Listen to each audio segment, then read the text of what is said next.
Et bien voilà, on se retrouve donc en forêt sur un de mes parcours de course à pied où on va tester l'Apple Watch. Ça fait quelques temps maintenant que je l'utilise. Elle pallie à ma vieille Garmin Fenix 3 HR que je n'utilise plus depuis un petit moment. Je cherchais une solution pour avoir une montre un peu plus connectée et qui à la fois puisse me servir dans mes activités sportives, ne pratiquant pas d'activités hors du commun, à savoir quasiment que de la course à pied, un peu de rando et du vélo. Et donc je vais vous livrer mes impressions sur ce qu'a donné mon expérience avec l'Apple Watch. Allez, on est parti. Et déjà, la première des choses qui saute aux yeux, c'est le changement de design. Apple a fait le choix d'opter pour des montres au design rectangulaire depuis le début, qui leur permet de sortir du lot et d'être facilement identifiables. Un design qui s'accorde, je trouve, parfaitement entre un usage loisir et sportif. Alors que l'on est sur un design plus typé baroudeur avec un cadran de montre plus classique sur la Garmin, rappelant un peu le design des G-Shock. Aujourd'hui, je vous livre vraiment mes impressions à partir de mon type d'utilisation. Il ne s'agit pas vraiment d'un test à part entière, mais plutôt de vous partager mon avis sur les fonctions que j'utilise au quotidien. Afin de tester et savoir si mes attentes correspondent à ce que je recherche sur l'Apple Watch, je me suis orienté vers une Apple Watch Series 7 d'occasion. Sur le papier, elle remplit déjà tout ce que je recherche. J'étais curieux de découvrir cet univers, mais je n'allais pas tout de suite dépenser des centaines d'euros pour découvrir le produit. Et comme je vous le disais, je me suis décidé à changer de montre parce que je cherchais une montre plus connectée que ma Garmin que j'ai depuis 2017 et qui puisse me suivre dans mes sorties sportives. La différence de génération entre les montres est frappante. La Garmin Fenix 3 est sortie en 2015 alors que l'Apple Watch Series 7 c'était en 2021. Donc il y a clairement un monde entre les deux. La définition de l'écran n'a absolument rien à voir, le tactile sur l'Apple Watch est des plus appréciables et on se rapproche de l'expérience d'un smartphone. Étant droitier et portant ma montre quand même sur le poignet droit, j'ai apprécié le fait que l'on puisse configurer l'écran pour qu'il s'inverse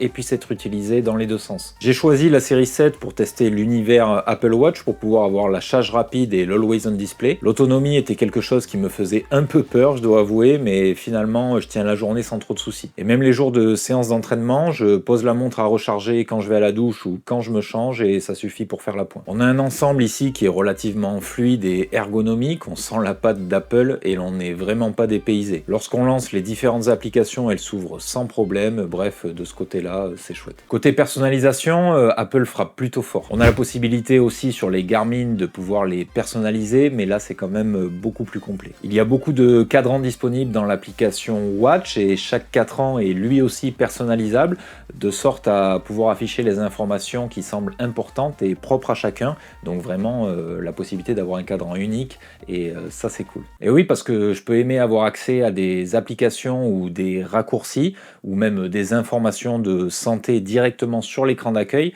et vous par exemple vous pourriez ne pas en avoir besoin. Chacun fait vraiment ce qu'il veut de son écran d'accueil. L'application Watch étant une application en plus native Apple, on s'y retrouve très facilement, on a même l'impression en fait dans les réglages de son iPhone. Côté applicatif, on a les éléments de base qui sont installés par défaut sur la montre, je pense notamment au mail, on va avoir les plans, on va pouvoir déclencher l'appareil photo de son iPhone depuis la montre, on a la calculatrice, enfin plein d'autres choses. On a un accès à l'App Store aussi également depuis la montre pour pouvoir rajouter les applications dont vous auriez besoin. Pour rajouter des applications sur la montre, on pourra le faire depuis l'App Store directement disponible depuis son iPhone, c'est quand même plus simple et plus lisible sur un grand écran. Comme toute montre connectée qui se respecte, et là pour le coup, c'est une grosse différence avec la Garmin. On pourra décrocher son téléphone et avoir une conversation depuis la montre, puisque celle-ci dispose de haut-parleurs et d'un micro. Si l'on est sur une version Wi-Fi, il faudra bien entendu son téléphone à proximité. Et si l'on est sur une version cellulaire, là, à ce moment-là, on pourra créer une eSIM moyennant quelques euros pour utiliser la carte SIM de son forfait actuel directement depuis la montre et ne plus avoir besoin d'avoir son téléphone avec soi. On a la possibilité de répondre également aux SMS ou WhatsApp par exemple, que ce soit en tapant directement sur le clavier qui s'affiche sur la montre, qui n'est pas des plus pratiques quand on a des gros doigts, mais ça se fait quand même, ou alors en utilisant la fonction vocale pour qu'elle retranscrive le texte. Franchement, ça marche plutôt bien. On passe maintenant à la partie où j'en attendais beaucoup, à savoir si j'allais finalement passer oui ou non sur l'Apple Watch, et c'est la partie sport. Sur l'Apple Watch, on retrouvera l'ensemble des activités sportives disponibles dans la partie exercice. C'est là que l'on pourra lancer ses exos et les configurer. Il y a tout un tas de différents différents sports, chacun y retrouvera son compte, je pense. Pour ma part, ce qui m'intéressait surtout, c'était la partie marche et course à pied. Pour les séances de muscu, je n'ai pas vraiment besoin de montre, mis à part pour le chrono, pour les temps de récup en fait. Alors pour ce qui est d'une course ou d'une marche libre, il n'y a aucun problème, on sélectionne l'exercice, on appuie dessus, il se lance instantanément. Le signal GPS est très rapidement trouvé, qui peut être un peu plus long des fois sur les Garmin.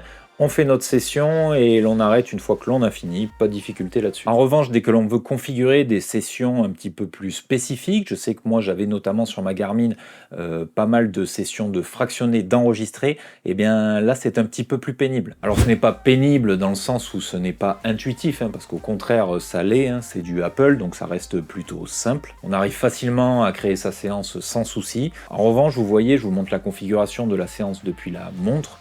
J'aurais bien aimé vous la montrer depuis le téléphone, sauf que on peut pas. Et là, pour le coup, c'est un truc que je comprends pas trop. Pourquoi Apple n'offre pas la possibilité de pouvoir configurer sa séance depuis son téléphone, où l'on a quand même un plus grand écran, qui est quand même plus confortable, et l'on pourrait ensuite, une fois configuré, envoyer sa séance directement depuis la montre, comme ça se fait sur Garmin. Et je vous précise qu'ici, on parle de l'application native exercice des Apple Watch. On ne parle pas d'application tierce que l'on va pouvoir trouver sur l'App Store. Je pense à Workout Doors par exemple, qui là en l'occurrence vous pourrez préparer votre séance depuis votre téléphone.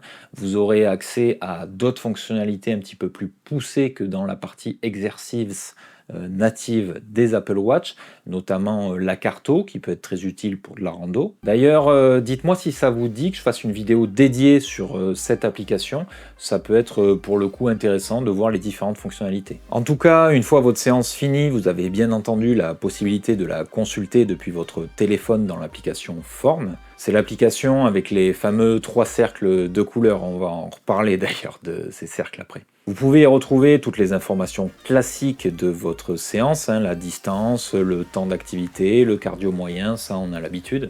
Et vous avez aussi la carte, et je dois dire que j'ai été agréablement surpris de voir à quel point la trace GPS est précise. Ça fait vraiment plaisir, et même en forêt, si je zoome sur ma trace, ça reste propre. Ça faisait partie des critères qui étaient quand même relativement importants pour moi. Bon, on en revient à parler de ces fameux 3 cercles qui sont dans l'application Form. On a donc un cercle rouge qui nous invite à bouger, un cercle vert qui lui comptabilise notre temps d'entraînement et un cercle bleu qui lui va nous inviter à se lever. Dans les faits, ça a pour vocation de motiver les gens à remplir chaque cercle chaque jour. C'est un moyen comme un autre de se rappeler que de se laisser crever dans le canapé avec Netflix, du popcorn et une glace, c'est pas bien. Mais dans les faits, ça ne prend pas en compte votre historique d'activité. C'est pour ça que pour ma part, j'ai désactivé les notifications provenant de ces cercles. On n'a pas de training effect ici. Je m'explique. Petit cas concret. On va prendre l'exemple où vous courez un marathon le lundi.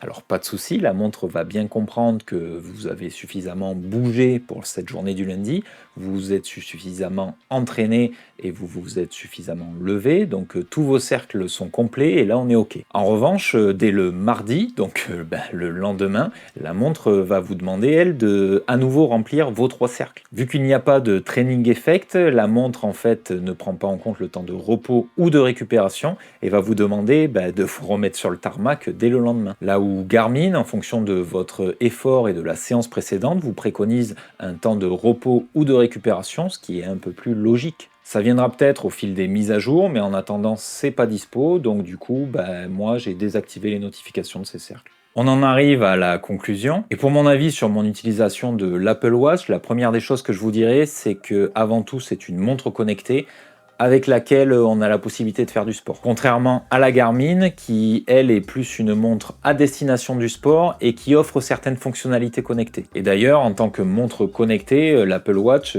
fait très bien le boulot. On va pas épiloguer là-dessus, mais franchement, j'ai rien à lui reprocher. On a tout ce qu'on peut chercher et trouver sur une montre connectée. Et pour ma part, concernant cet aspect connecté, j'ai désactivé quasiment toutes les notifications pour ne pas être sans cesse en train de regarder ma montre dès qu'elle vibre. Donc j'ai gardé seulement les messages, WhatsApp, les appels et les mails.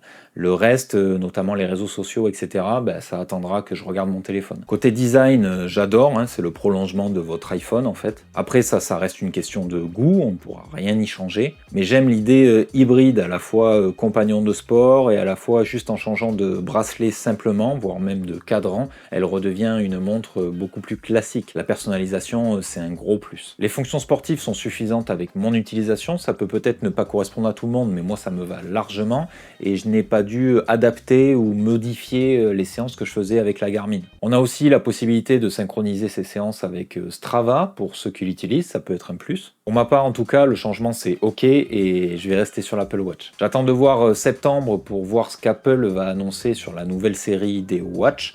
Sinon, j'opterai pour l'Apple Watch Ultra qui offre un design que j'aime particulièrement et une journée aussi d'autonomie supplémentaire qui n'est pas négligeable. Voilà, en tout cas, c'est tout pour moi. Merci d'avoir regardé la vidéo jusqu'à la fin. Comme d'habitude, si elle vous a plu, n'hésitez pas à la liker, la partager, me l'écrire en commentaire, ça fait toujours plaisir. Je vous dis à bientôt dans une prochaine vidéo et sur mes réseaux sociaux. En attendant, restez connectés, restez branchés et surtout, restez vous. C'était Picat.